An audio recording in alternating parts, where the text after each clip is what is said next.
Gaijin actually did it. They finally went back to the garage, dusted off the forgotten Flakpanzer 341 with the latest update. The Coelian's AP belt got buffed to 87mm of penetration. Suddenly, this isn't just an anti-air vehicle anymore, this is an SPAA that casually moonlights as a medium tank. So today, we're taking a full look at the newly buffed Flakpanzer 341, from its history as a Panther-based SPAA project to how it plays after this massive buff to why it's now one of the most entertaining vehicles you can bring to 6.3. And trust me, if you ever wanted to ruin both planes and tanks with a single vehicle, this is it. Let's rewind for a second. The Flakpanzer 341, also known as the Coelian, was Germany's late war attempt to fix a pretty obvious problem. Allied planes were absolutely dominating the skies. By 1944, American and Soviet air forces were swarming German armor columns, and traditional AA setups like half-tracks and towed flak just weren't cutting it anymore. What Germany needed was a heavily armored mobile SPAA that could keep up with its tank divisions while still packing enough firepower to shred enemy aircraft. The solution? Take the proven Panther chassis, slap on a fully enclosed turret, and mount twin 37mm flak 43 cannons. The result was the Flakpanzer 341. On paper, it was genius. Panther mobility and armor meant it could survive on the front lines. The problem? Timing. The prototype was ready too late in the war. By 1945, Germany's industry was in ruins. Resources were scarce, and the Allies were literally at the gates. The Coelian never made it to full production. Only a wooden mock-up and some turret prototypes were built, but the concept itself lived on as one of the more advanced SPAA ideas of the war. Alright, let's talk about the elephant in the room, the buff. Before the Coelian's AP belt was fine. You could pen some light tanks, maybe a medium tank if you caught it in the side, but it wasn't really reliable.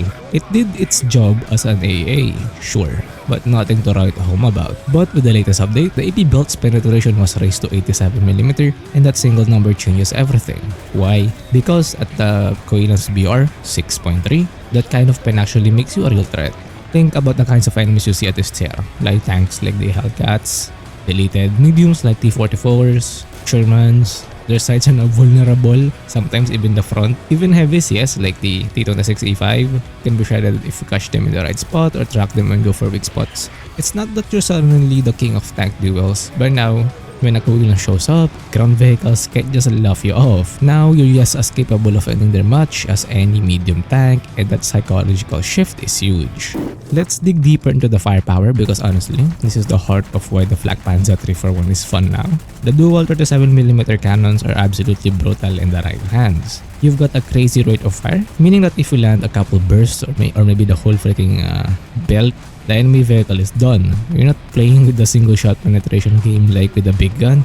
You're hosing your targets with rapid fire autocannon shells until something explodes. Your ammo choice is what makes you versatile. You got 3 belts. These are still your bread and butter for shredding aircrafts. 1 or 2 bursts into a P-51 or Yak and they're smoking wrecks. AP belts? This is where the magic happens. I usually just use the AP belts. Suddenly you're more than just a skywatcher. You can play aggressively, body light vehicles, and punch through medium tanks. Now don't expect miracles. You're not penning, for example, an IS-2 from afar. You still need to get close, okay? But if you play smart and know your flanking routes, you'll find plenty of opportunities to rip into the sides or rear off tanks. And because of your high rate of fire, the damage output feels almost unfair when you catch someone off guard. Now let's talk about how well you can take a hit. And here's where things get interesting. Because remember, this isn't just your average SPAA now. The Coelian is based on the Panther chassis, which means you've actually got armor. Not enough to tank full on APHE from heavy guns, okay? But definitely more than most other SPAA at this BR. Like autocannons, machine guns, shrapnel from bombs. You shrug a lot of that off. Open top SPAs look at you and just cry. That said, don't get cocky. Literally anyone with a cannon will still blast you into oblivion if they shoot you on the turret because it's not armored at all. Your armor for an SPAA is literally only the hull. That's it. You don't have any armor for the turret. But hey, that armor gives you confidence. You can take more risks than something like a Wirbelwind or an Ostwind, and you can push up a little more, support your team, and actually trade shots without instantly exploding if the enemy shoots you on the hull. And that makes the Coelian so much more flexible than people give it credit for. Alright, mobility. So how does it drive? Well, it's basically a Panther, which means it's not the fastest thing alive, but it's not sluggish either. Of course, we have to factor in the range, but one thing I've always noticed is the acceleration is not that great, especially the reverse speed. Like, come on guys, it's the Panther's reverse speed. Overall, you've got enough mobility to matter, but the reverse speed, yeah, that makes all the difference when you're trying to play aggressively. Alright, so how do you actually use the Flakpanzer 341 after this buff? Well, I wanna say hybrid, like bring in the HE. I mean, you could do that, okay? Since you're not just an SPAA anymore, and you're just not a wannabe medium tank, you're both, and playing into that dual identity is where you'll shine. The other me would suggest bring both HE belts and the AP belts, but now I'm just rocking full on AP belts, because if you wanna just focus on ground hunting, that would be the only thing you need, but it's still your choice, it's your pick. This is probably the most important part of all. Is it fun? And the answer is yes, absolutely yes. Before the buff, the Coelian was just, okay, you'd play it because you had to, or you have it before they removed it. Maybe laugh when you're done a bomber, but now, it's pure entertainment. There's nothing more satisfying than watching an enemy plane dive in your team, lining up a burst, and watching them explode mid-air. And then 30 seconds later, you're wrecking a medium tank from the front or the sides. You're constantly busy now, relevant, and constantly making that other team hate your guts. It's like playing two vehicles at once, an SPAA and a medium tank. And that versatility makes every match feels different, dynamic, and honestly hilarious when you start racking up both plane and ground kills.